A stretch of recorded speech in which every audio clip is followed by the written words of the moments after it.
নমস্কার বন্ধুরা, মায়ের মামনির রান্নাঘরে সবাইকে স্বাগত।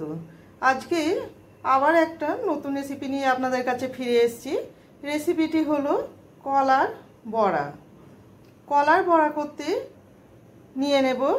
বাড়িতে অনেক সময় দেখবেন যে কলা মজে যায়, কয়েকদিন থাকলে মজে যায়। সেরকমই কলা ছিল, কলা 4টে নিয়ে নিয়েছি। এর মধ্যে নিয়ে নেব আটা, 1 কাপ আটা নিয়েছি। আমি 1 কাপ পুরো নিয়ে নিই, কিছুটা রেখে দিয়েছি, বাকিটা লাগলে আমি আবার পরে নিয়ে নেব। নারকেল কুড়ো, নারকেল কুড়োটা আমি একটু কড়াতে রোস্ট করে রেখে দিয়েছি, শুকনো কড়ায়। দিয়ে নেব গোলমরিচ, গোলমরিচটাকে করে ক্রাশ করে নিয়েছি। 1 টেবিল চামচ মৌরি দেব, পরিমাণ মতো গুড়। আপনারা গুড়ের বদলে চিনিও দিতে পারেন, কিন্তু গুড়েতেই খেতে ভালো লাগে। আর আটাটাও ময়দার বদলে আটা দিয়ে করলে কলার বড়া খেতে ভীষণই ভালো লাগে। কলার সাথে আটা, গোলমরিচ, মৌরি আর গুড়টাকে ভালো করে মেখে নেব।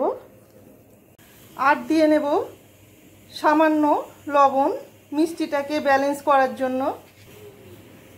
বড় চামচে 1 চামচ সুজি আর নুনটা ভালো করে মিক্সড করে নেব। নিয়ে 10 থেকে 15 মিনিট রেস্টে রেখে দেব। 15 মিনিট রেস্টে রেখে দেওয়ার পর দেখুন ব্যাটারটা কত সুন্দর জমে গেছে। বেশি শক্ত হয়ে গেলে আপনারা সামান্য দুধ দিয়েও ব্যাটারটাকে ঠিক করে নিতে পারেন। গ্যাসের উপর কড়া বসিয়ে গ্যাসটাকে অন করে দিয়েছি। এরপর কড়াতে তেল গরম করতে দিয়ে একে একে বড়ার আকারে তেলে ছেড়ে দেব।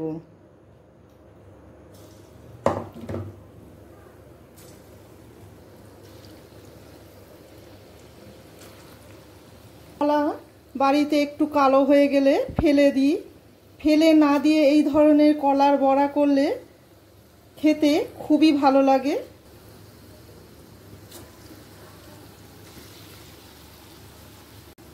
একটা পিঠ হয়ে গেলে অপর পিঠটাও আমরা উল্টে দেব।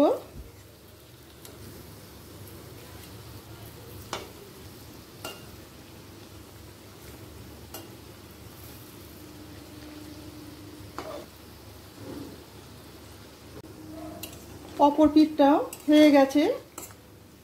এইভাবেই একে একে বড়াগুলোকে তেলে ভেজে তুলে রাখবো।